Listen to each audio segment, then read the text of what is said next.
Apocalipse. O juízo final, o arrebatamento e o fim do mundo como conhecemos. Parte 2. O arrebatamento e a separação dos escolhidos. Se você chegou até aqui, é porque o Espírito Santo está te despertando. Na primeira parte dessa jornada, mergulhamos nos sinais que anunciam o fim, na apostasia que domina as igrejas e no surgimento do anticristo como líder global. Agora, você vai conhecer os juízos de Deus em toda a sua intensidade. O arrebatamento dos escolhidos, a volta gloriosa de Jesus e o início da eternidade. Essa não é uma continuação comum. É o clímax profético da história da humanidade. O que você ouvirá agora pode mudar seu destino eterno. Imagine uma manhã comum. Pessoas indo ao trabalho, crianças a caminho da escola, lojas abrindo, vidas seguindo sua rotina. Mas, de repente, caos. Milhões de pessoas simplesmente desaparecem. Carros ficam desgovernados, aviões sem pilotos caem, famílias entram em desespero. O mundo para. Algo aconteceu, algo que a ciência não consegue explicar, que os governos não conseguem controlar. O arrebatamento. Em um instante, os escolhidos são retirados da terra, poupados da ira que está por vir. É exatamente o que está escrito em 1 Tessalonicenses capítulo 4, versículos 16 e 17. Porque o mesmo Senhor descerá do céu com alarido, e com voz de arcanjo, e com a trombeta de Deus, e os que morreram em Cristo ressuscitarão primeiro. Depois nós, os que ficarmos vivos, seremos arrebatados juntamente com eles nas nuvens, a encontrar o Senhor nos ares, e assim estaremos para sempre com o Senhor. Esse evento é a grande virada da história. Até aqui, o mundo já testemunhou sinais, julgamentos e a ascensão do anticristo. Mas agora, Deus separa os seus. Os que estavam preparados, os que mantiveram sua fé, os que não se dobraram ao sistema. Eles são retirados da terra como um pai que resgata seu filho antes que o fogo consuma a casa. O arrebatamento é o maior ato de misericórdia antes do juízo final. É uma separação invisível aos olhos do mundo, mas definitiva nos olhos de Deus. E Jesus já nos alertou sobre isso. Em Mateus capítulo 24, versículo 40 diz: Então estarão dois no campo. Um será tomado e o outro será deixado. Mas a grande pergunta permanece: quando isso acontecerá? Antes da tribulação? No meio dela? Após os juízos finais? Existem várias interpretações teológicas: pré-tribulacionista, mid-tribulacionista, pós-tribulacionista. Mas diante de tantas visões, há uma verdade que transcende todas elas. Devemos estar prontos em todo o tempo. Jesus não nos mandou adivinhar a hora, mas vigiar. Ele disse em Mateus capítulo 24, versículo 42, Vigiai, pois, porque não sabeis a que hora há de vir o vosso Senhor. Isso é um chamado à santidade, à vigilância, à fidelidade. Não importa quando, importa como estaremos quando Ele vier. A ideia de que Jesus virá como um ladrão na noite não é para causar medo, mas urgência. Um ladrão não avisa quando vai chegar. Ele aparece de repente, e só quem está preparado consegue reagir. Em 1 Tessalonicenses capítulo 5, versículo 2, Paulo diz: Porque vós mesmos sabeis muito bem que o dia do Senhor virá como o ladrão de noite. Isso revela algo poderoso. O arrebatamento não será um espetáculo anunciado ao mundo, mas um momento súbito, reservado àqueles que o esperam. Quem não estiver atento será deixado para trás. E essa é a separação mais dolorosa de todas. Muitos esperam por sinais grandiosos, mas esquecem que a preparação para o arrebatamento é feita nos detalhes do dia a dia. Uma vida de oração, arrependimento, comunhão com Deus, obediência à sua palavra. Não se trata de apenas evitar o pecado, mas de amar a presença de Deus. Em 2 Timóteo capítulo 4, versículo 8 está escrito: Aos que amam a sua vinda. Não é apenas esperar com medo, é ansiar por Ele. O arrebatamento não é o fim dos dias, é o início da eternidade com Cristo para aqueles que o amam. Após esse evento, o mundo entrará em um caos ainda maior. A ausência dos filhos de Deus deixará um vazio espiritual que nenhuma religião poderá preencher. Líderes buscarão explicações. Teorias sobre abduções alienígenas, distúrbios dimensionais ou eventos quânticos serão divulgadas para acalmar as massas. Mas a verdade é que os que sumiram estavam preparados, e os que ficaram, não. Muitos, ao perceberem o que aconteceu, se desesperarão. Mas mesmo nesse cenário, a graça ainda agirá. Deus levantará um novo exército. Os remanescentes, os que se arrependerem ao ver o cumprimento das profecias diante de seus olhos. E para esses que ficaram, começa o maior desafio da fé. Não haverá mais igrejas lotadas, cultos públicos ou liberdade religiosa. Ser cristão será um ato de risco, mas também será o momento mais puro de fé genuína. O arrebatamento separa, mas também desperta.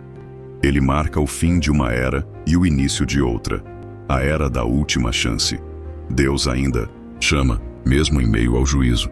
Ele ainda busca corações dispostos, mesmo em um mundo tomado pelo medo. A misericórdia de Deus é tão profunda que mesmo após retirar os seus, Ele continua clamando: voltem para mim. Por isso, o foco não é adivinhar o dia, mas viver, como se fosse hoje. É abandonar o que nos prende, perdoar o que nos machuca, renunciar o que nos afasta de Deus. O arrebatamento não será anunciado com antecedência. Será em um abrir e fechar de olhos, um instante entre o tempo e a eternidade. Como está escrito em 1 Coríntios, capítulo 15, versículo 52, num momento, num abrir e fechar de olhos, ante a última trombeta, porque a trombeta soará, e os mortos ressuscitarão incorruptíveis, e nós seremos transformados. Essa é a nossa esperança, não uma fuga do sofrimento, mas um encontro com o Rei. Se você ouve essa mensagem hoje, entenda, ela é um chamado, um alerta, uma chance.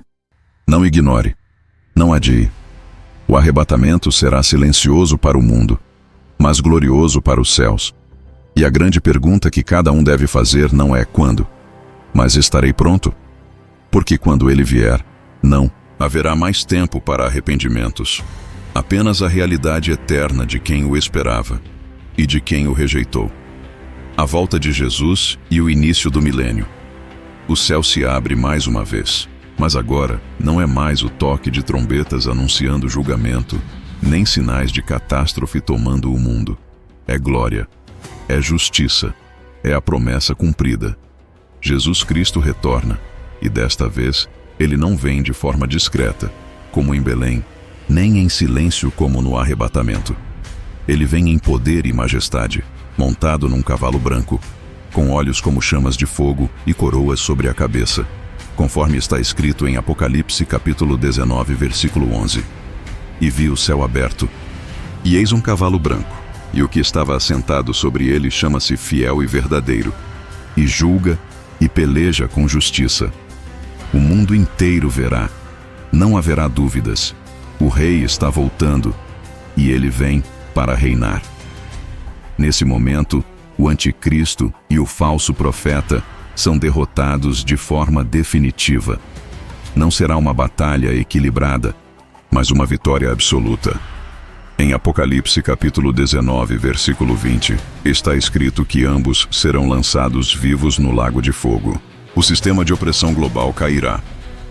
O império das trevas será desfeito. O domínio do medo e da mentira será destruído com uma única palavra que sair da boca do Cristo vitorioso. Ele não precisa de armas humanas. Ele é a palavra viva. E com ela, ele estabelece o novo tempo, o milênio. Esse será um tempo completamente diferente de tudo que a humanidade já viveu. Jesus governará com vara de ferro, mas também com ternura. Ele será o Rei dos Reis em um trono físico, literal, em Jerusalém.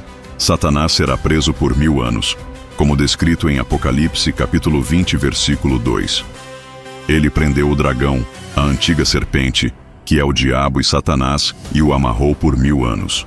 Sem sua influência, o mundo experimentará a paz que sempre desejou. O medo, a corrupção, as guerras, a injustiça. Tudo isso será substituído por um governo justo, santo e perfeito. Durante esse período milenar, a terra será restaurada. Haverá abundância. As nações viverão, em harmonia. O profeta Isaías, em seu capítulo 11, versículos 6 a 9, descreve um tempo em que o lobo habitará com o cordeiro, o leopardo se deitará ao lado do cabrito, e uma criança brincará junto à toca da serpente. Essa imagem não é uma metáfora simbólica apenas. É uma promessa real de reconciliação entre o homem, a natureza e Deus. O planeta, antes destruído por guerras e poluição, será renovado. O clima, os alimentos, a convivência. Tudo será curado sob o domínio do Messias. E mais, os santos, os que foram arrebatados, os mártires, os que permaneceram fiéis, reinarão com Cristo. Apocalipse capítulo 20, versículo 4. Afirma: "E vi tronos, e assentaram-se sobre eles, e foi-lhes dado o poder de julgar. Eles exercerão autoridade sobre as nações, auxiliando no governo de Jesus. Mas será um governo diferente de tudo que conhecemos. Não haverá política suja, nem interesses ocultos. Cada decisão será justa, cada lei será perfeita. A justiça não será apenas feita, ela será vivida. Durante esses 1000 anos, as pessoas continuarão nascendo, vivendo, trabalhando. Haverá civilização, cultura, educação, mas tudo será permeado pela presença de Deus. Haverá templo, haverá adoração, haverá celebração constante da glória do Cordeiro. As festas do Senhor serão restauradas. O mundo finalmente entenderá o que significa viver debaixo da autoridade divina. E ainda que algumas nações resistam a esse governo, como descrito em Zacarias, capítulo 14, versículo 17, haverá disciplina imediata. O milênio será uma escola para a eternidade, um tempo de aprendizado, purificação e preparação para o novo céu e a nova terra. Mas, porque o milênio é necessário? Porque Jesus não pula direto para a eternidade perfeita? Porque Deus é justo e pedagógico. O milênio será a resposta final às maiores perguntas da humanidade. Podemos governar sem Deus? Podemos ser bons por nós mesmos? Podemos construir a paz sem a presença dele? E mesmo sem a influência direta de Satanás durante esse tempo, haverá rebelião em muitos corações, mostrando que o problema do homem não é apenas o diabo, mas a própria natureza caída. Por isso, o milênio servirá como um espelho espiritual para revelar, uma vez por todas, que só em Cristo há vida. Esse tempo também é a grande esperança de Israel. As promessas feitas aos patriarcas se cumprem aqui. Jerusalém será exaltada. O povo judeu será restaurado. O rei que eles rejeitaram será agora adorado. Zacarias, capítulo 12, versículo 10 diz: "E olharão para mim a quem traspassaram, e o prantearão como quem pranteia por um unigênito." Haverá arrependimento nacional. Haverá reconciliação. Deus é fiel à sua aliança, e o milênio será a manifestação dessa fidelidade. Pública, visível, eterna. Apesar de toda glória, o milênio ainda não é o fim. Ele é o penúltimo ato da história. Após os 1000 anos, Satanás será solto por um breve tempo. Uma última rebelião ocorrerá, mostrando que, mesmo em um mundo perfeito, o coração humano pode se desviar se não for totalmente rendido a Deus. Mas será a última batalha. O juízo final está próximo. E após isso, o novo céu e a nova terra. Mas isso é assunto para o próximo bloco. O que precisamos entender agora é que o milênio é a recompensa dos justos e a prova da justiça divina. É a realização do reino prometido. É o sonho de toda a alma que clama por paz. É a resposta à dor, ao sofrimento, à injustiça. É o tempo onde o trono de Deus estará entre os homens. E todos que perseveraram até o fim terão um lugar nesse reino. Como está escrito em Apocalipse capítulo 20, versículo 6. "Bem-aventurado e santo aquele que tem parte na primeira ressurreição. Sobre estes não tem poder a segunda morte, mas serão sacerdotes de Deus e de Cristo, e reinarão com ele 1000 anos. O juízo final e o destino eterno. Depois de 1000 anos de paz e justiça sob o reinado de Cristo, o inimaginável acontece. Satanás é solto." Apocalipse capítulo 20, versículo 7, descreve isso com clareza. "E acabando-se os 1000 anos, Satanás será solto da sua prisão." Mas por quê? Por que Deus permitiria que o mal voltasse a agir? A resposta é profunda e necessária. Mesmo em um mundo perfeito, com o Rei dos Reis governando diretamente, muitos ainda guardarão no coração uma rebelião oculta. A liberdade é parte essencial do plano divino, e esse último teste revelará quem realmente ama a Deus e quem apenas se adaptou às circunstâncias. Satanás reunirá novamente as nações para um cerco final, mas não haverá batalha. Deus não discutirá com o mal. Ele o destruirá de forma instantânea, com fogo que desce do céu. Está escrito em Apocalipse capítulo 20, versículo 9. Mas desceu fogo do céu, da parte de Deus, e os devorou. Esse será o fim definitivo do diabo. Ele, o enganador, o acusador, o destruidor de vidas, será lançado no lago de fogo e enxofre, onde já estarão a besta e o falso profeta. Apocalipse capítulo 20, versículo 10 afirma: E o diabo que os enganava foi lançado no lago de fogo e enxofre, onde estão a besta e o falso profeta, e de dia e de noite serão atormentados para todo o sempre. A história do mal termina aqui. Não haverá mais tentações, mentiras, opressão ou sofrimento causado por ele. Sua condenação é eterna, sem retorno, sem apelação. O universo estará livre para sempre de sua presença. É o início da purificação total de todas as coisas. Mas, logo após essa vitória final, acontece o momento mais solene de toda a existência: o juízo final. Um trono branco aparece. Um trono que brilha com a glória de Deus.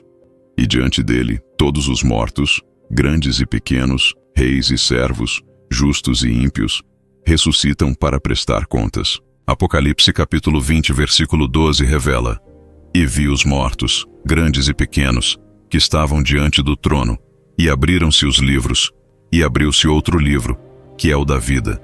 Não haverá como escapar. Nenhuma tumba será forte o suficiente para reter os corpos. Nenhum nome será esquecido. Todos estarão ali. Todos. Os livros são abertos. Cada ação, cada pensamento, cada intenção será exposta. Deus julgará com justiça absoluta. Ele não julga pela aparência, nem por palavras, mas pela verdade interior. Ninguém poderá argumentar ou se justificar. Tudo estará diante do trono: as boas obras, os pecados escondidos, as escolhas feitas em vida. Jesus já havia alertado em Mateus capítulo 12, versículo 36. Mas eu vos digo que de toda palavra ociosa que os homens disserem, hão de dar conta no dia do juízo. Será um tribunal eterno, sem corruptos, sem erros, sem apelações. Um juízo puro, santo e implacável. E então, o livro da vida será consultado. Esse não é apenas um registro, mas um símbolo da redenção.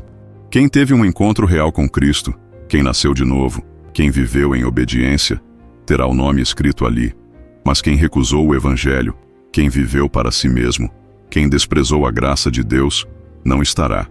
E para esses haverá uma única sentença: a separação eterna. Apocalipse capítulo 20, versículo 15 afirma com clareza: E aquele que não foi achado escrito no livro da vida foi lançado no lago de fogo. O inferno não é metáfora. É real, é o destino de todo aquele que escolheu viver longe de Deus. Esse momento será o fim de toda dor, para os salvos, e o início de um sofrimento eterno, para os que rejeitaram a salvação. Não haverá mais oportunidades, não haverá reencarnação, purgatório, segunda chance. Hebreus capítulo 9, versículo 27 diz: Ao homem está ordenado morrer uma vez, vindo depois disso o juízo. O destino eterno é selado aqui. Céu ou inferno, luz ou trevas, vida ou morte, é o ponto sem retorno. A humanidade inteira saberá que Deus é justo, que sua misericórdia foi estendida e que a escolha foi sempre pessoal. Esse também será o momento em que a morte e o inferno, a própria existência do mal, serão lançados no lago de fogo. A morte deixará de existir. A dor deixará de existir. Como uma página que é virada para nunca mais ser lida. O plano de Deus se cumprirá por completo. O tempo do juízo encerra a era da humanidade caída. Agora tudo está pronto para a eternidade com Deus. Apocalipse capítulo 20, versículo 14 diz: E a morte e o inferno foram lançados no lago de fogo. Esta é a segunda morte. A velha criação será encerrada, e a nova, gloriosa e eterna será revelada. O juízo final é um alerta. É a revelação do caráter de Deus, que é amor, mas também justiça, que é graça, mas também verdade. E é também um chamado urgente, porque ainda estamos no tempo da graça. Ainda há oportunidade de arrependimento, de reconciliação, de salvação. O juízo ainda não chegou, mas ele virá, como um rio que não pode ser detido, como um trovão que ecoa pelos céus, e todos, sem exceção, precisarão estar preparados para esse encontro com o Eterno. Por isso, a pergunta mais importante de todas é: o seu nome está escrito no livro da vida? Essa é a única coisa que realmente importa, porque nenhuma conquista, riqueza, fama ou status poderá te defender diante do trono branco. Apenas o sangue do Cordeiro, apenas a fé verdadeira, apenas uma vida entregue ao Senhor. Hoje e agora é o tempo de decidir o seu destino eterno, porque o juízo virá, e ele será final, irrevogável, eterno. O céu, a eternidade e o convite à salvação, para os que permaneceram fiéis até o fim, para os que guardaram a fé e não se curvaram diante das trevas deste mundo. Há uma promessa indescritível, um novo céu e uma nova terra. Apocalipse capítulo 21, versículo 1 nos revela: E vi um novo céu e uma nova terra, porque já o primeiro céu e a primeira terra passaram, e o mar já não existe. Tudo o que conhecemos será renovado. Não haverá mais vestígios da antiga criação marcada pelo pecado. Não haverá mais poluição, guerras, corrupção, nem lágrimas escondidas nas madrugadas. Deus fará novas todas as coisas. Não será uma reforma, será um recomeço completo, puro, glorioso, eterno. Neste novo tempo, Deus não estará mais distante. Ele habitará entre os homens. Apocalipse capítulo 21, versículo 3. Declara: Eis aqui o tabernáculo de Deus com os homens, pois com eles habitará, e eles serão o seu povo, e o mesmo Deus estará com eles. Já imaginou viver lado a lado com o Criador? Não apenas sentir sua presença em momentos especiais, mas viver com Ele, conversar com Ele, ver a glória de Deus todos os dias, em todos os lugares. O relacionamento que foi quebrado no Éden será completamente restaurado. O pai e seus filhos juntos para sempre, sem barreiras, sem culpas, sem distância. E o que mais impressiona é o que não haverá nesse novo mundo. Apocalipse capítulo 21, versículo 4, nos dá uma das promessas mais confortadoras de toda a Bíblia. E Deus limpará de seus olhos toda lágrima, e não haverá mais morte, nem pranto, nem clamor, nem dor. Nunca mais enterros, nunca mais despedidas, nunca mais hospitais, crises de ansiedade, depressão ou noites sem sono. A morte, esse inimigo antigo que assombra a humanidade, será apenas uma memória esquecida. A eternidade com Deus será marcada por plenitude, paz e uma alegria que jamais acabará. Essa cidade não é um mito, é uma realidade futura, reservada para os filhos de Deus. João a descreve como a Nova Jerusalém. Ela desce do céu, preparada, como uma noiva adornada para o seu noivo. Apocalipse capítulo 21, versículo 2 afirma: E eu, João, vi a santa cidade, a Nova Jerusalém, que de Deus descia do céu, adereçada como uma esposa ataviada para o seu marido. Essa cidade é o símbolo máximo do amor entre Cristo e sua igreja. É o lar eterno dos salvos. Um lugar onde as ruas são de ouro, onde os portões são de pérolas, onde o trono de Deus brilha no centro, e onde não haverá mais necessidade de sol ou lua, porque o próprio Senhor será a luz. Nesse lugar, tudo será santo. Nada impuro entrará ali. Apocalipse capítulo 21, versículo 27 deixa claro: E não entrará nela coisa alguma que contamine, e que cometa abominação e mentira, mas só os que estão inscritos no livro da vida do Cordeiro. A eternidade não será um prolongamento da terra atual, cheia de desigualdades e injustiças. Será um ambiente onde reina a pureza, a verdade e a glória de Deus. onde não há espaço para o egoísmo, para o orgulho ou para o pecado. É um convite à santidade, não por medo, mas por amor. Porque aqueles que amam a Deus desejam viver como Ele deseja. A eternidade com Cristo não será monótona. Não será uma existência ociosa, entediante ou apagada. Será cheia de vida. Haverá novas tarefas, novos céus para explorar, novas experiências para viver diante da glória de Deus. Isaías capítulo 65, versículo 17 diz: Porque eis que eu crio novos céus e nova terra, e não haverá lembrança das coisas passadas, nem mais se recordarão. Nem mesmo a dor do que foi vivido aqui será lembrada. Deus nos dará uma memória curada, uma alma sarada, um corpo glorificado. Um recomeço que não apenas apaga o passado, mas que o redime com uma glória indescritível. Mas essa promessa maravilhosa não é automática, ela é condicional. Só entra na eternidade com Deus quem aceita o convite agora, enquanto ainda há tempo. É por isso que Apocalipse, capítulo 22, versículo 17, ecoa esse chamado.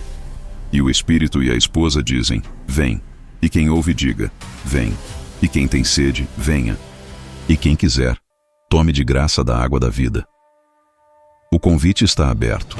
Deus não obriga ninguém, mas Ele clama com amor, com urgência, com esperança. Vem. Venha como você está, com seus pecados, suas dúvidas, seus medos. Mas venha, porque a porta ainda está aberta. Esse é o momento de decisão. Talvez você tenha ouvido falar de Jesus a vida toda, mas nunca se entregou de verdade. Talvez até frequente uma igreja, mas sua alma está distante. Talvez você esteja mergulhado em vícios, em tristeza, em confusão. Mas agora é a hora de voltar para casa. Agora é o tempo aceitável. Hoje é o dia da salvação. 2 Coríntios capítulo 6, versículo 2 diz: Eis agora o tempo aceitável, eis agora o dia da salvação. Não deixe para amanhã. O amanhã pode não existir. O amanhã pode ser tarde demais. O céu é real. A eternidade com Deus é mais próxima do que imaginamos. Mas para estar lá é preciso fazer uma escolha. Receber a Jesus como Senhor e Salvador. Crer que Ele morreu por você, que ressuscitou e que voltará. Confessar seus pecados. Entregar-se por completo. Porque a eternidade começa agora, com uma decisão. E essa é a única escolha da vida que ecoa para sempre. Por isso, se você está ouvindo essa mensagem, não endureça o coração. Dobre os joelhos, ore, clame. Jesus está pronto para te receber. E quando esse dia chegar, quando os céus se abrirem para revelar a nova Jerusalém, quando os salvos entrarem pelas portas da eternidade, e quando as lágrimas forem enxugadas pelo próprio Deus, você vai querer estar lá. Porque nenhuma alegria deste mundo pode se comparar à glória que nos aguarda. Como está escrito em 1 Coríntios, capítulo 2, versículo 9. Nem olhos viram, nem ouvidos ouviram, nem jamais penetrou em coração humano o que Deus preparou para aqueles que o amam. O céu é o nosso destino, a eternidade é o nosso lar. E Jesus é o único caminho até lá. Se essa mensagem falou com você, não guarde isso só para si. Existem milhões de pessoas lá fora que também precisam ouvir essa verdade. Então, curta esse vídeo, compartilhe com alguém que você ama e comente aqui embaixo o que mais te tocou. Sua interação pode ser um instrumento de Deus para transformar outra vida. E se você quer continuar recebendo mensagens como essa, se inscreva agora no canal. Ativa o sininho para não perder nenhum conteúdo novo, porque o tempo está correndo, e cada vídeo aqui pode ser uma resposta do céu para tua alma. Não é só sobre assistir, é sobre se posicionar. E você já deu o primeiro passo. Vamos juntos até o fim.